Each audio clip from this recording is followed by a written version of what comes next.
Welcome to this explainer. Today, we're unpacking the absolute secret weapons that the world's top communicators use to manipulate emotion, establish tone, and basically just leave a massive lasting impact. If you've ever wondered how a really great writer or speaker absolutely captures your attention and just refuses to let it go, well, you're in exactly the right place. Okay, let's just start with this one incredibly simple but powerful idea. Words that mean more. Because let's be honest, sometimes to truly get your point across, the literal truth just doesn't cut it. We need language that paints a vivid picture, that surprises us, and that literally forces our brains to pause and pay attention. So, here's our quick roadmap for today. We'll start by looking beyond the literal meaning, then dive into irony, oxymorons, euphemisms, apostrophes, and finally, we'll wrap up by testing your language skills. All right, part 1. Beyond the literal meaning. So, what is figurative language, really? Basically, it's the art of using words or expressions in a way that completely breaks away from their literal dictionary meaning. And why do we do this? Well, to create a much deeper effect, to heavily emphasize our ideas, and honestly, just to make writing and speaking way more interesting. It's the magic ingredient that transforms everyday communication from flat and boring into something totally dynamic and captivating. Which brings us to section 2, irony, or expectation versus reality.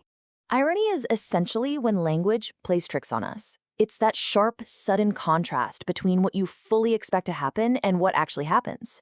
It can also happen when the meaning of the words someone uses is the exact opposite of what they actually mean. Think of it as this sudden, jarring divide between our expectations and reality. I mean, think about how inherently funny and striking these examples are. Imagine a fire station catching fire. That is literally the exact opposite of what a fire station is built to do, right? Or a traffic officer getting a speeding ticket themselves. Absolutely classic.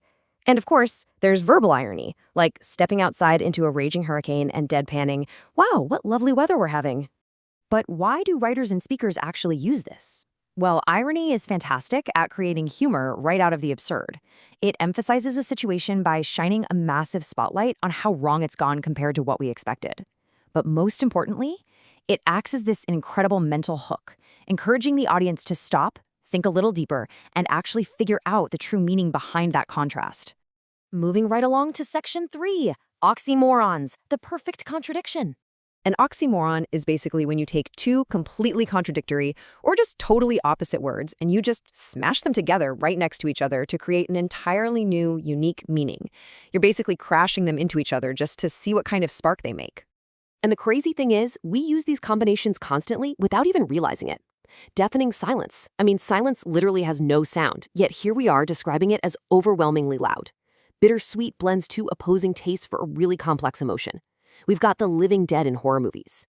And just think about the everyday slang we use, like ordering jumbo shrimp or calling a sweater pretty ugly. We are pairing complete opposites all day long. The real power of the oxymoron is how incredibly effective it is. By forcing these clashing words together, you create this instant dramatic effect. It purposefully highlights a contradiction in a way that forces your brain to quickly reconcile the two words. And that little bit of mental gymnastics ultimately makes the description so much stickier and way more memorable. Now, have you ever had to deliver bad news but wanted to do it politely? That's section 4, euphemisms, softening the blow. Think of a euphemism as your conversational shield. It's a mild, polite expression that we use as a stand-in for words that might sound a bit too harsh, unpleasant, or just downright offensive. It is literally the linguistic art of softening the blow.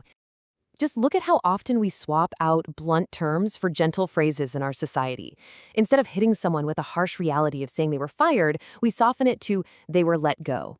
Instead of the blunt finality of "died," we offer comfort with "passed away." We replace "old person" with the far more respectful "senior citizen." And we kind of smooth over the anxiety of being unemployed by casually saying someone is just between jobs.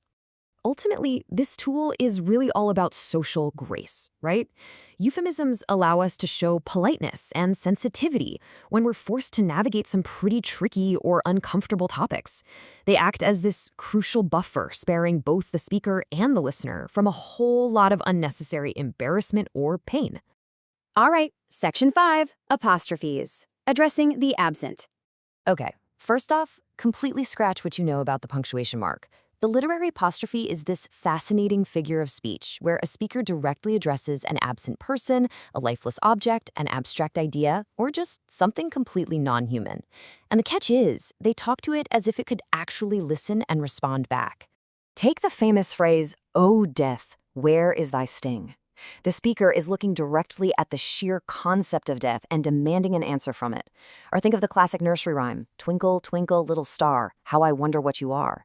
You're talking directly to a giant ball of gas millions of miles away. Even just looking up at the sky and begging, "Oh rain, please stop falling." That is a perfect example of an apostrophe in action. We use the apostrophe because it is an unbelievable vehicle for expressing really intense, strong emotion. It instantly makes any piece of writing highly dramatic and totally elevates the stakes. And strangely enough, by talking to something that literally cannot talk back to you, it actually creates this deeply personal, almost magical connection between the speaker and the subject. So before we wrap up, grab a quick mental screenshot of this cheat sheet summarizing our communicator's toolbox. We've got irony contrasting expectation and reality like our burning fire station.